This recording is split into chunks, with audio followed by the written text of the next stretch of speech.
Today, we're digging into a really fascinating, almost forgotten piece of American history. It's all about a major political party that was built on an idea that sounds, well, completely bonkers to us now. Seriously, just picture this for a second. Imagine a candidate today getting on a debate stage and saying, you know what, vote for me and I promise to have less power. I'll let Congress run the show. I'll basically just be a figurehead. It's absurd, right? We expect our presidents to be strong leaders, to have a vision, to, actually use their power. Well, believe it or not, that wasn't always the case. Way back in the 1830s, a major political party, the Whig Party, was founded on that exact promise. And the big question, the one we're going to explore today, is what on earth happened when they actually won the presidency? Okay, so first things first. To get the Whigs, you have to understand what they were against. Their whole reason for existing, their entire identity, was built around fighting one thing: a powerful president. And the president they had in their sights? Andrew Jackson. I mean, his opponents didn't just disagree with him. They saw him as King Andrew. They called what he was doing executive usurpation, basically a fancy way of saying he was acting like a monarch, grabbing power that wasn't his and just stomping all over the Constitution. So the Whigs, they formed to stop him. The core of their belief system was this idea called legislative supremacy. It's pretty simple, really. They believed Congress, not the president, was the real voice of the people.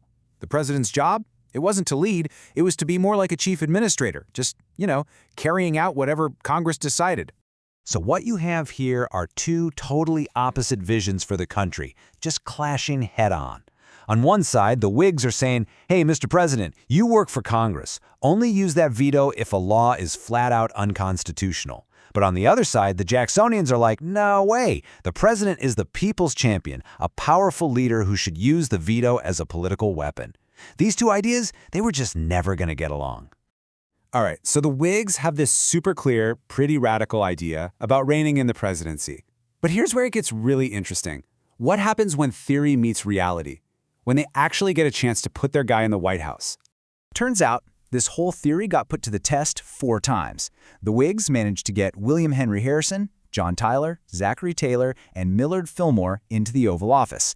And, well, each of their stories adds another layer to this puzzle. So let's kick things off with their first big win, William Henry Harrison. In his inaugural address, he laid it all out, plain as day. He basically said, hey everyone, I'm not here to make laws. That's what Congress is for. It was the perfect Whig promise, right out of the gate. But yeah, that promise started to crack almost instantly. When the big shot Whig leader, Henry Clay, tried to tell him what to do, Harrison fired back, Mr. Clay, you forget that I am the president. He even overrode his own cabinet on an appointment. So even in the one short month he was in office before he tragically died, he was already acting, well, a lot more like a strong president than the guy the Whigs thought they elected. Then Harrison dies, and his vice president, John Tyler, takes over. And let me tell you, if Harrison just put a few cracks on the Whigs' grand plan, John Tyler came in with a sledgehammer and just smashed it to pieces.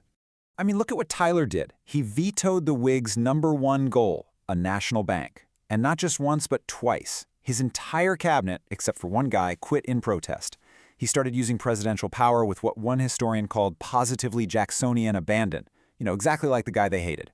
It got so bad, the Whig Party literally kicked him out. He became the first president to be officially expelled from his own party. Wild. But the real high-stakes drama, the ultimate test, came a few years later with their next elected president, the famous war hero Zachary Taylor. His time in office, that was the real tipping point for this whole experiment.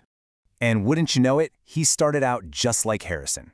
He was the picture-perfect Whig, promising in public letters that he'd be a hands-off president.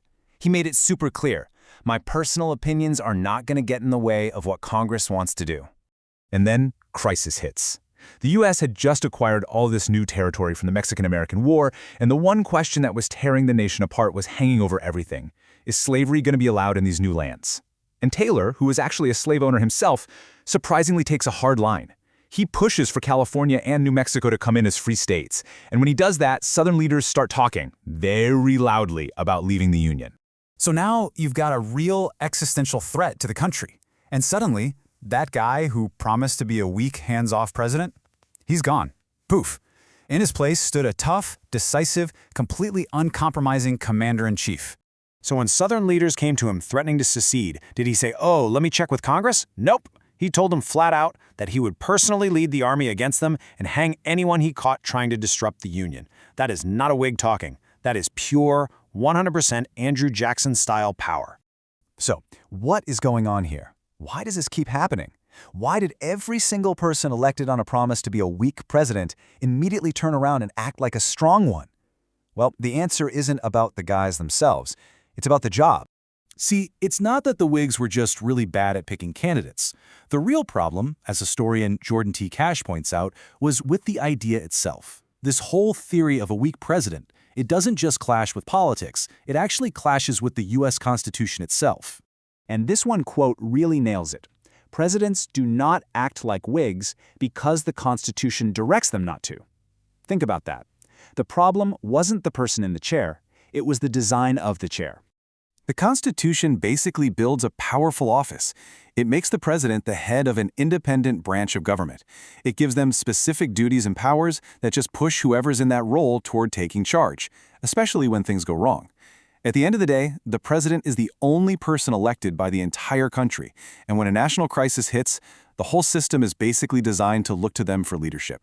And in the end, this fundamental conflict was just too much. The Whig Party completely disintegrated by the mid-1850s. Why? Because its core belief, its entire reason for being, was in a constant battle with the constitutional reality of the presidency. It was a fight they just couldn't win. Which leaves us with a big question, one that's just as relevant today as it was back in the 1840s. Is the U.S. Constitution itself just hardwired for a powerful presidency? The story of the Whigs, this fascinating political experiment, seems to suggest that maybe, just maybe, any attempt to make it weak is not just a bad political strategy, it's constitutionally illogical.